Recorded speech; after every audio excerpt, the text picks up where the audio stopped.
കൂട്ടുകാരെല്ലാവർക്കും പുതിയ വീഡിയോയിലേക്ക് സ്വാഗതം. ഇന്നൊരു ചായയുടെ റെസിപ്പിയാണ് കേട്ടോ. ഉണ്ടാക്കുന്നത് ചിരട്ടയിലാണ്. നല്ല സ്വാദാണ് ഈ ചിരട്ടയിൽ ഉണ്ടാക്കിയ ചായക്ക് കേട്ടോ. ഞാനൊരു വീഡിയോ കണ്ട് ഉണ്ടാക്കിയതാണ്. എല്ലാവരും ഒന്ന് വീഡിയോ കണ്ട് അതേപോലെ ഒന്ന് ചെയ്ത് നോക്കൂ. ചിരട്ട കഴുകി വൃത്തിയാക്കി എടുത്തിട്ടുണ്ട്. 3 കണ്ണുള്ള ഭാഗമൊന്നും വെക്കരുത് കേട്ടോ. ഇനി സ്റ്റൗ കത്തിച്ച് സിമ്മിലിട്ടിട്ട് വേണം കേട്ടോ വെക്കാൻ. ചിരട്ടയുടെ പുറത്തുള്ള ചകിരിയൊക്കെ ഒന്ന് വരണ്ടി കളയണം കേട്ടോ. ഞാൻ ഹൈ ഫ്ലെയിമിൽ ഇട്ടത് അതൊന്ന് കരിയാൻ വേണ്ടിയിട്ടാണ്. അത് നേരത്തെ ചെയ്യായിരുന്നു അല്ലേ. സ്റ്റൗവിൽ വെക്കണം മുമ്പ് അതൊക്കെ ഒന്ന് ചുരണ്ടി കളഞ്ഞിട്ട് വെക്കണേ. ഇനി ചായയൊക്കെ പെട്ടെന്ന് തിളക്കി കേട്ടോ. തിളച്ച് പുറത്തേക്ക് പോവും.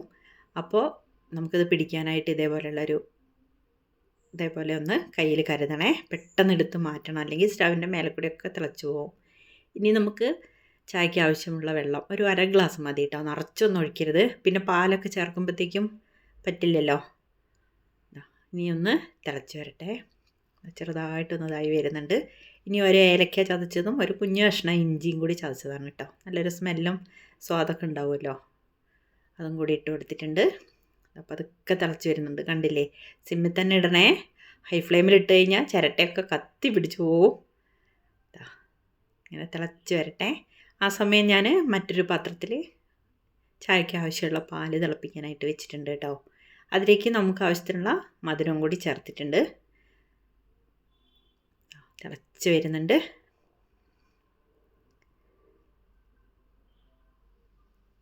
കൂട്ടുകാരെ, ഈ സമയം വീഡിയോ എല്ലാവരും ഒന്ന് ലൈക്ക് ചെയ്യണം കേട്ടോ. സബ്സ്ക്രൈബ് ചെയ്യാത്തവർ ചെയ്ത് സപ്പോർട്ടും ചെയ്യണേ. ബെല്ലൈക്കൺ അമർത്താനും മറക്കല്ലേ കേട്ടോ. വെള്ളം തിളച്ച് വരുന്നു. ഇനി അതിലേക്ക് ആവശ്യത്തിനുള്ള ചായപ്പൊടി നമുക്ക് ചേർത്ത് കൊടുക്കാം. ഓരോരോ ഇഷ്ടത്തിനനുസരിച്ച് സ്ട്രോങ് കൂട്ടിയും കുറച്ചൊക്കെ ചെയ്യാം കേട്ടോ. നോക്കൂ, തിളച്ച് വരുന്നില്ല. കുറച്ച് സമയം എടുക്കും കേട്ടോ. ഞാൻ കുറച്ച് ഭാഗം ഒന്ന് കട്ട് ചെയ്തതാണേ. പെട്ടെന്നൊന്നും തിളക്കില്ല. സിമ്മിലല്ലേ ഇട്ടിട്ടുള്ളത്. ഇനി നമുക്ക് തിളപ്പിച്ച് വെച്ച പാല് മധുരം കൂടി ചേർത്തതാണ്, അതും കൂടി അതിലേക്ക് ഒഴിച്ചു കൊടുക്കാം. ഈ സമയം ഒരു കപ്പോ അല്ലെങ്കിൽ ഒരു ബൗളോ ഒന്ന് എടുത്ത് വയ്ക്കണം കേട്ടോ. ചായ ചിരട്ടയിൽ നിന്ന് പെട്ടെന്ന് നമുക്ക് മാറ്റണം, അല്ലെങ്കിൽ ആ ചൂടിൽ തിളച്ച് പുറത്തേക്ക് പോയിക്കൊണ്ടിരിക്കും കേട്ടോ. വന്നു തിളച്ച് പൊന്തി വരുന്നുണ്ട്, കണ്ടില്ലേ. അതുകൊണ്ടാണ് പറഞ്ഞേ ഒരു കപ്പ് അവിടെ കരുതി വെക്കണമെന്ന്. ഇനി നമുക്കത് കപ്പിലേക്ക് ഒഴിച്ചു കൊടുക്കാം. ഇനി ചിരട്ടയിൽ വെച്ചിട്ട് തന്നെ ഞാനിത് ഒന്ന് ആറ്റിയെടുക്കുന്നുണ്ട്. ചായ ഒന്ന് ആറ്റിയെടുക്കുമ്പോഴാണല്ലോ ടേസ്റ്റ് ഉണ്ടാവുക. നോക്കൂ, സൂപ്പറായിട്ടില്ലേന്ന്. ഒരു പ്രത്യേക ടേസ്റ്റ് ഉണ്ട് കേട്ടോ ചിരട്ടയിൽ ഉണ്ടാക്കിയതിന്. എല്ലാവരും ഒരു തവണയെങ്കിലും ഉണ്ടാക്കി നോക്കൂ. ഇനി നമുക്ക് ചിരട്ടയുടെ സ്ഥിതി എന്താ നോക്കാം. കണ്ടില്ലേ, പുറം ഒന്ന് കരിഞ്ഞു വന്നിട്ടുണ്ട്. സൈഡിലേക്കൊന്നും അത്ര കരിഞ്ഞിട്ടില്ല. ഉള്ളിൽ നല്ല ക്ലിയർ ആയിട്ടുണ്ട്. നോക്കൂ, സൂപ്പറല്ലേ. അഭിപ്രായം കമൻറ്റ് ചെയ്യണേ.